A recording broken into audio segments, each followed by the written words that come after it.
Hello and welcome to Inside Influence, the show where we get to talk to B2B marketing insiders about strategies, trends, what's working and what's not inside the world of B2B influencer marketing. I'm your host, Lee Odden, CEO and co-founder of TopRank Marketing, and today we're talking with Janine Wegner, Global Thought Leadership Program and Activation Manager at Dell Technologies. Welcome, Janine. Hi, Lee. Thanks for having me. It's great to see you. Let's start out by learning a little more about your work at Dell Technologies. What does a Global Thought Leadership Program and Activation Manager do? Good question. Well, at Dell Technologies, my team and I will look kind of into the future about what is on the next horizon around emerging technologies, why are they there, where they're coming from, when will they be useful to us, and kind of anything and everything in between. And ultimately, looking at this human-machine partnership and how that's evolving over the next decade. And so my job within that team is to look at, well, how do we plan for what we want to research? We often do kind of industry level research, either with key futurists or do studies with global business leaders. And then what are the content pieces we want to try from this? Where do we want to publish this? How do we want to activate this? Who do we want to involve from kind of like a subject matter expertise? Our own experts and innovators from Dell Technologies, but also the industry leaders, right? And the influencers within certain spaces to really round out the whole picture. So all in all, Wow. It's a really fun job. It sounds like there's a lot more to it, I think, than maybe people would think. Pretty awesome. So you were included as one of the top 20 influencer marketing experts to follow in the 2020 State of B2B Influencer Marketing Research Report. And I'm curious, from your perspective, what does it take to be at the top of your game in the world of influencer marketing when you work at a global brand? Right. Well, first of all, thank you for including me. I felt very honored to be a part of this prestige list with so many great minds. I think that when you are the global brand, like personally for me, it's that curiosity and that appetite, to learn something new, to explore what's next, to really dive into those subject matters and all those technologies in my case. But also then that curiosity to connect with people and really forge those relationships, to listen to other people's opinions and point of views, where they're coming from, what they've experienced, what they've heard, and really putting this together, because this is kind of where the richness comes to life, where really the whole topic is laid bare and something new comes out of this, something novel that, gives then rise to great content that we can present to our customers, audience, something that they haven't seen before, or maybe like a point of view that they hadn't considered. And I truly believe, why I like influencer marketing and thought leadership so much is because that combination of it is just fantastic from my point of view. I have to agree. It's one of the growth areas that I've seen is this combination of working with internal executives and building thought leadership for the brand for those executives while simultaneously working with industry experts to sort of validate some of those ideas, but also add some credibility to those ideas as well. So who else is at the top of their game? I mean, who are some other B2B brand influencer marketing professionals that you admire? Yes, I mean, so many. I think two that I do want to name. One is Constance Alex, who used to work with me at Dell Technologies and also showed me a lot about like influencer marketing and how to use and work in that space. She's now at Cisco, sadly. We miss her terribly. But then also the both of us were on a panel together with Amisha Gandhi from SAP, and just hearing how she kind of worked from the ground up and like built this huge team, and really looked at how to integrate influencer marketing within the whole marketing suite that SAP has to offer is fantastic. Like really a trailblazer within that industry, how to put it in like really like deep footprints within a global brand, and certainly inspired me. Was very pleased and honored to be on a panel with her. Yeah, they're both very inspiring individuals, very smart and excellent at playing the game of having to marshal resources within a large organization to get something done with a fairly new discipline. Right. And even if You you know, just have small resources, right? Like yeah. it's like how to be resourceful and like how to also sell this and how to make sure you get this buy-in. Sometimes, you know, your team might have a limited pot of budget and resources, but then once you get to work with different teams across the business units, there might be other opportunities, other money pots that you can tap into. And I think both of them have really cracked the code on this one. And, you know, I'm still using some of the tricks today. Awesome. You know, I recently heard a B2B marketing leader describe thought leadership and influencer marketing as sort of an either or. Do you agree with that, or do you think they can work together? No, I absolutely believe it should be an end. You know, if I had an ideal world, I would always like to combine both for some of the things that you just said, right? When we look at thought leadership, you know, one thing is the thought, like coming up with a new innovative idea, you know, point of view, maybe new solution, new product, new service, whatever it is that this certain organization is doing. But in leadership, that's not up to a person or an organization, right? Like to call themselves a leader. It's actually, you need that validation from an external audience, from an external source. And sometimes it can be like analysts, firms that confirm that, you know, it can be through a suite of very highly credible and authoritative influencers and industry experts. Certainly that's kind of some ways that we've been approaching this. So thought leadership, even in its combination, has that element of validation by third parties. And so to me, using influencers and industry experts for that validation part is absolutely key. And from the past years that we've been doing this and doing this combination, actually shown us so many great returns, not just in brand awareness and increase in perception, but also kind of carrying our thought and what we're doing, how we're exploring, you know, the next generation of technologies or the next horizon of technologies, even to further communities, some that we might not even have tapped into, you know, with traditional means. But by connecting with those like-minded people, those industry experts, sometimes even niche experts, like a whole new community opened up to us, which was great. Yeah, and that's one of the top challenges for a lot of brands is just being able to reach people in this world of information overload and distractions and, you know, following brand trust. Dell has long engaged different types of influencers in many different ways that can impact the business, from, you know, collaborating on content to thought leadership, as we've been talking about. How important do you think influencers are overall for Dell Technologies marketing and business objectives? Well, certainly over the past years, it's been increasing, right? At first, it was like maybe some teams here and there that just wanted to work with some knowledgeable experts in a certain field or maybe in a certain region. Let's say for, you know, events, like some panels that they wanted to have an expert opinions. Back in the days when we could still do physical events. And today, it's a lot of webinars and online events. But over the years, we've seen that there's so much more, and there are so many different types of influencers that you can engage with, right? And it all comes to kind of having a good strategy at place and really knowing your objectives, knowing what is your complete marketing suite. Where are your gaps? How do you want to reach your audience? What is the story you want to tell? You know, where on the customer journey do you want to do that?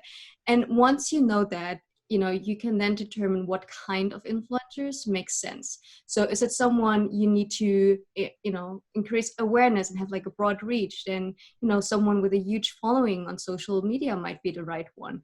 Or is it someone, like I said, like if you have an online panel, an event panel, that you want to have a certain type of expertise, you know, that this person brings to the table.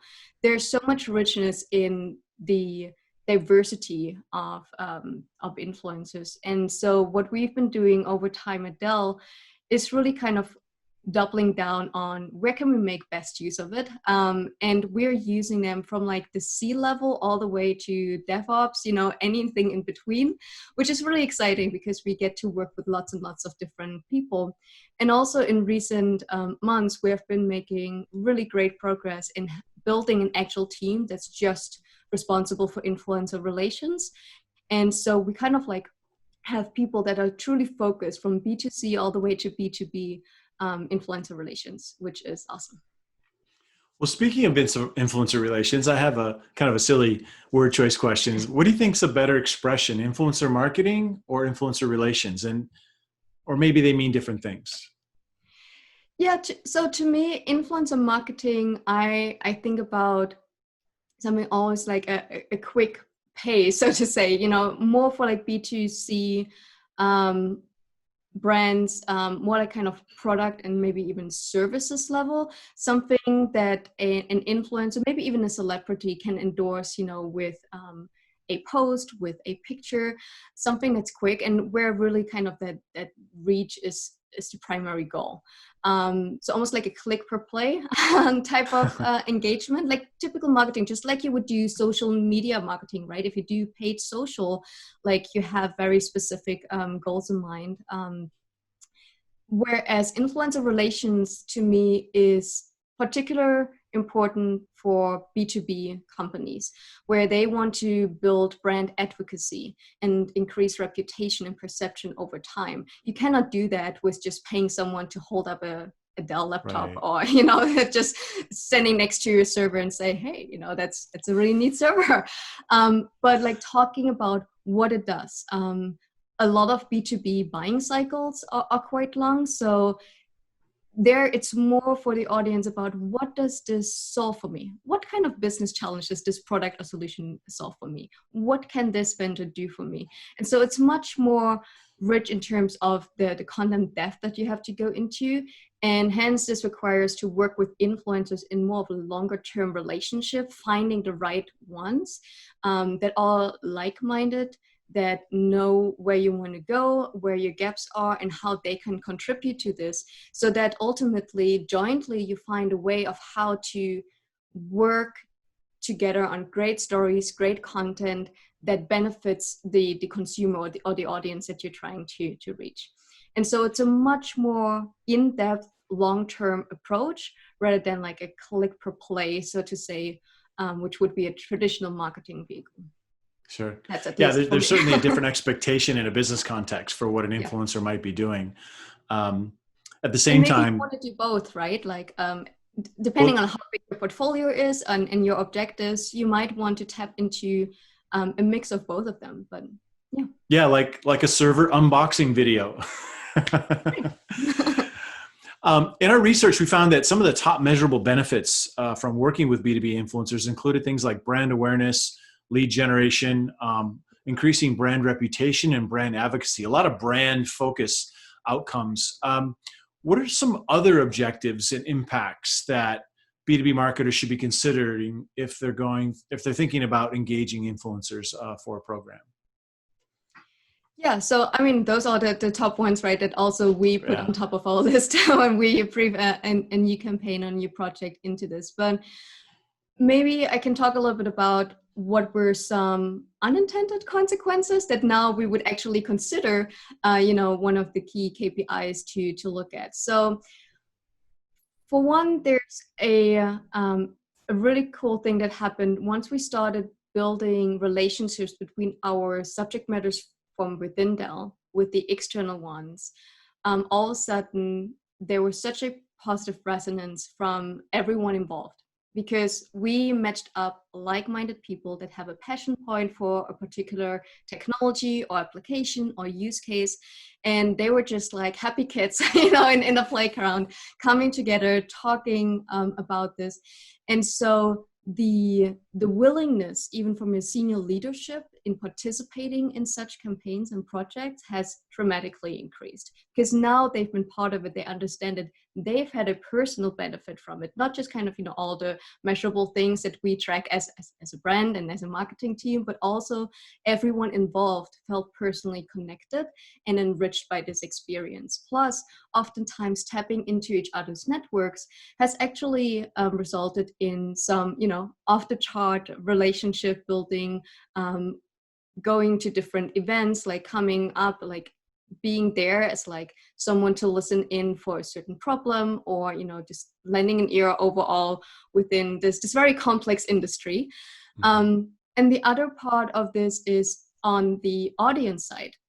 So again, like we've been doing this for quite some years, back in the days when we were doing in-person events, and we were bringing together influencers and experts at the same stage. The audience responded just so much more positively because we brought together a diversity of thought. We provided them different opinions, different point of views, instead of just kind of the traditional, like a brand is telling them, why their solution is great, which our solutions are. I just want to make sure, but like having that validation, having an extra point of view on why this particular solution makes sense in the market, provides that extra benefit, that extra credibility, and having those authoritative figures coming in and saying that and being part of this has been a huge lift in like NPS and like positive feedback from online and in-person events. So those are now additional things when we engage in those tactics that we will put up as KPIs as well, as long as we, of course, can measure them. Yeah. I mean, increasing likelihood of referral or advocacy. I mean, that's right. Huge, right? It's as they say, it's the best form of advertising, word of mouth, right? Recommendations. And exactly. And in technology, peer opinion can be influenced by these outside experts and brand execs and that sort of thing. So that's very powerful. In the report, you shared that having an end-to-end process for influencer marketing is pretty important, not only to be effective, but also to scale. I'm curious, what could you share about what goes into that kind of process? What are some of the characteristics or what are the things you should have? Yeah. So I think overall having an end-to-end process is a must for, I want to say, any organization, any size, because you want to start at your business objectives. And I alluded to this a little bit earlier. You want to know what is it really that you're after. So you can set your KPIs and if, at the end of the day, if you actually met your objectives. Otherwise, why are we doing all of this and why are we spending this money at resources and time? And then going from there is like also not just looking at influencer relation tactics as like an add-on, once you're done with their campaign, but building it into your complete marketing mix and marketing and communication mix for that matter. So you want to kind of start on setting the objectives, then going into also selecting a great partner and vendor like your company yourself, who has been tremendously helpful to us, right? And we're looking for people that have a diverse network of influencers, right? Because we are an end-to-end solution company. So we need to go from, PC all the way to infrastructure and emerging technologies. But also as a global brand who has that network of like a global reach, which could be either, influencers that have a global reach and or people that are very knowledgeable within a certain region or country that is of interest. And all of this goes into like building this end-to-end strategy, setting those objectives and finding the right partner. And then you go into like identifying who the right people are for, whatever stage on the customer journey you want to produce this kind of collaborative content. Then you can set the right KPIs for this. You can execute it. Of course, you need to have budget to execute it, and you need to ask your business folks to get it for you. Then you execute it, then you measure it, and then you can present a new case to get more funding for kind of the next project that's going there. And that's oftentimes I feel when people are starting out within this field, is that start small but very focused. Like don't try to boil the ocean, right? Like really think like where can we make impact? What is something that we can show our leadership that this really works and it brings us really tactical benefits? And then from there on out, you kind of go one stage bigger, right? And you kind of make a bigger project, and then you go one stage further and so forth until you truly have that full suite of like influencer marketing and or influencer relations or a combination of both. Sure.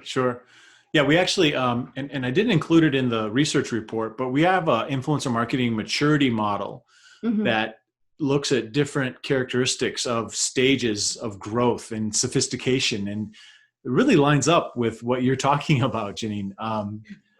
And I mean, it makes a lot of sense. Be specialized, be focused, so you can really get the groundwork done and creating the baseline of what it is that you're after, and you get some experience and then grow from there, you have a lot more credibility, especially have some good numbers to share. And of course, some processes that will ensure quality, continuity, and outcomes. Absolutely. And the other thing that we learned is truly it's a cross-functional operation, right?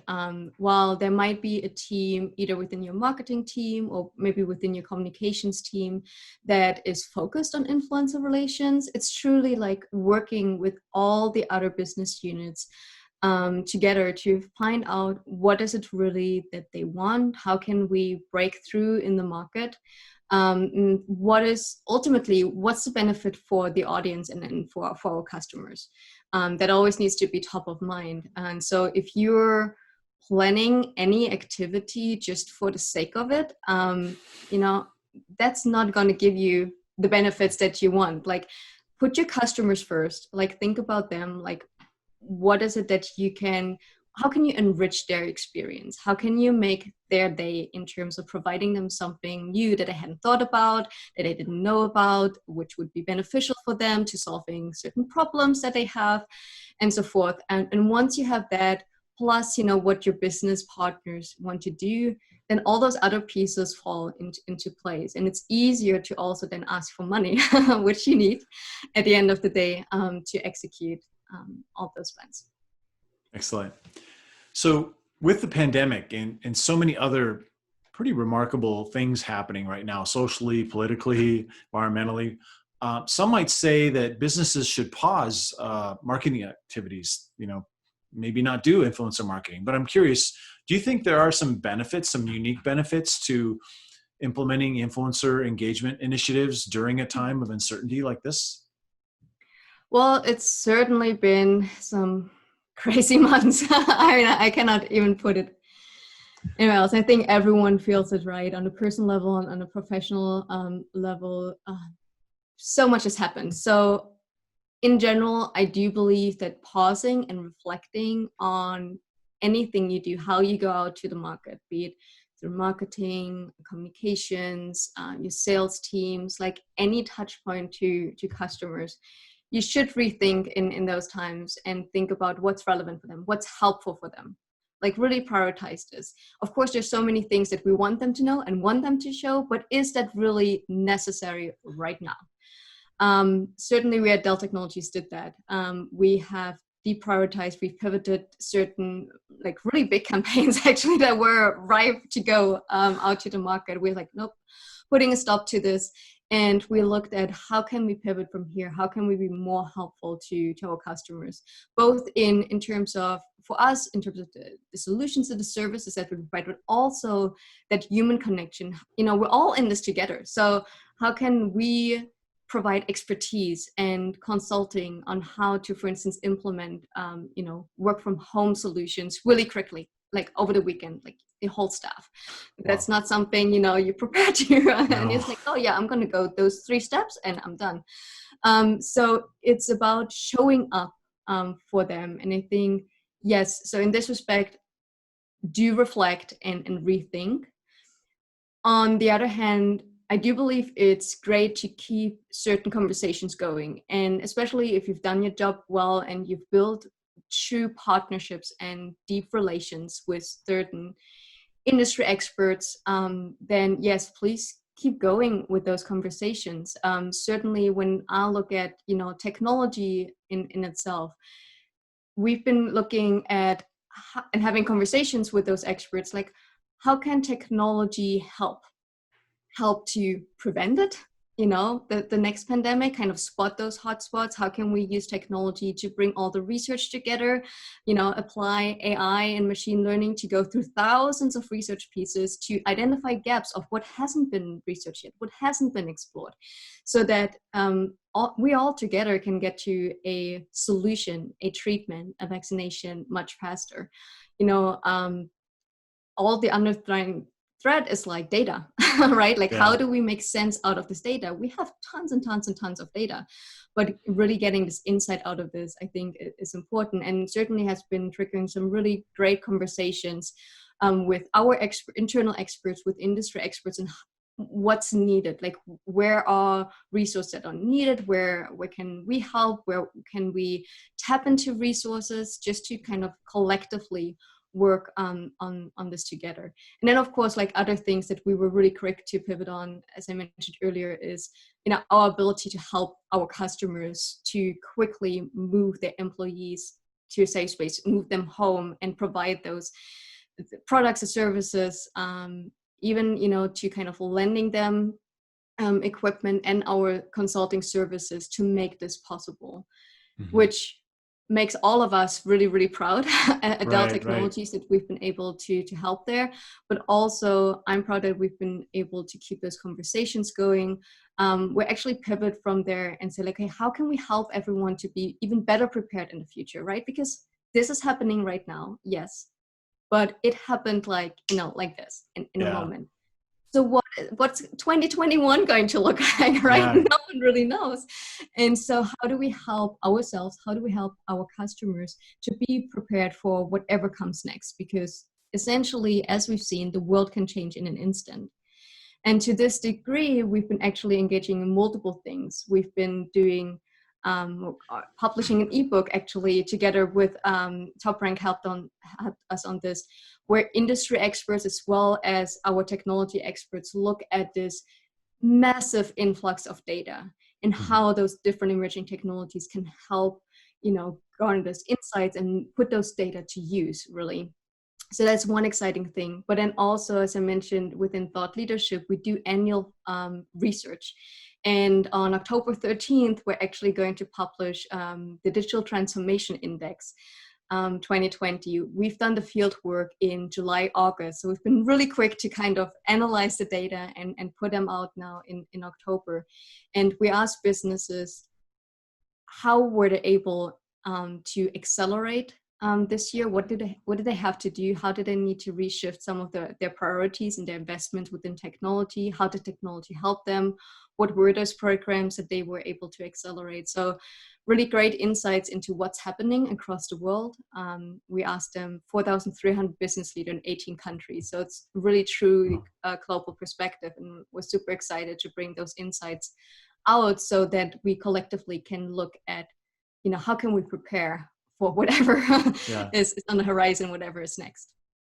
So there's a lot of upside, of course, when it comes to influencer relations, influencer marketing, but it doesn't always go so well. What are some things that, what are some challenges, or what are some things to watch out for? If you're giving someone advice, what are a couple of things that you think people should, B2B marketers should watch out for in terms of engaging with influencers, working with influencers, or even just generally things to watch out for? So again, to me, like, it comes back to this end-to-end strategy and knowing what you want. And then from there on out, I think the number one would be like, be transparent, especially when you are in this B2B field and you go into influencer relations and you want to build up a relationship. A relationship doesn't happen overnight. I almost say it's like dating, right? You first come together and you kind of say like, okay, this is what I'm interested in, this is what I'm interested in, are we on the same wavelength? And then you might have a second date, right? Where you go a little bit deeper and say, okay, here's how, I think we could collaborate. And then you just exchange those ideas. Now, this takes time. And it also there's a level of trust that you need to build.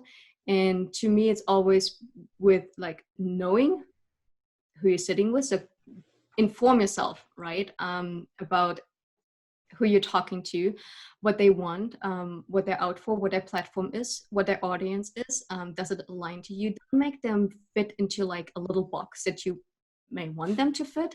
That's actually plain rude, because those are people, and again, like, this is built on relationships. So you need to be open, you need to be transparent, come to the table, as yourself of what you want to achieve. And if it doesn't work out, just like with some dates that don't go well, right? And this is not the influencer for you to engage with. You won't be happy if you have to compromise. So in this sense, I like kind of the dating analogy, because like, you wouldn't date someone that you don't feel comfortable with. And I feel like for really a long-term relationship, if you want to build that would be my advice. Like, come to the table with all your cards, be transparent, what you need, what you want, be okay to say no, which is hard. But, you know, at the end of the day, you know, you have to. You have to, and you need to come back to your objectives and your end-to-end process of what you have agreed with your business stakeholders, what you need for your audience, and so forth. And if you have to compromise, then just say no. Like Right. it's, yeah. That's good advice. Be all in your relationship. So what about the future? I mean, 2021 is coming up pretty fast. What do you think is going to be different in the world of B2B influencer marketing next year? Good question. I wish I had a crystal ball that I could Me look too. into and look at this. Well, I think, you know, certainly we're still in this very challenging time, right? Where a lot of businesses had to refocus their priorities, their investments. And in general, I would say that there will be still this ambiguity, both from a business point of view, but also from the influencers, because in terms of planning everything, we don't know, are we going to go back to in-person events or not? Like, what is going to be my portfolio that I can offer to companies, right? At the same time, from a company perspective, it's like, okay, we don't really know what we're doing. You know, smaller companies even take it like month by month, or maybe even quarter by quarter if they can afford that. So in terms of like strategic planning, I want to say there's still going to be a challenge for next year. However, at the same time, I do believe that I'm optimistic as a patient. I do believe there is something that we can do together in terms of like really collaborate.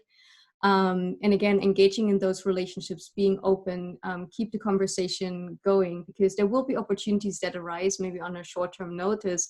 And if you have to start from scratch, you know, valuable time gets lost. So keep those relationships going, and then be quick to pivot when you can.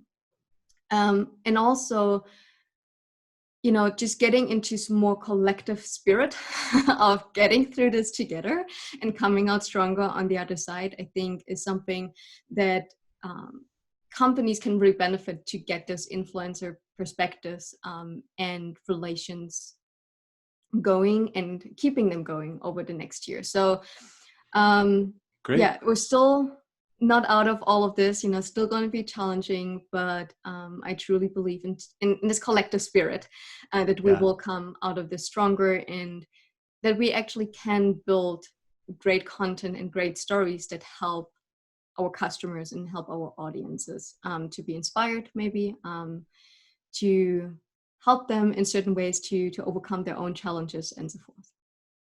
Well, that's great. And I think there's a sense of optimism, obviously, that you have. And I think people that have joined us are going to feel a lot more optimistic about what they might be doing with influencer marketing as a result of the insights that you've shared. Thank you so much. Really appreciate your time, Janine. Where can people connect with you online?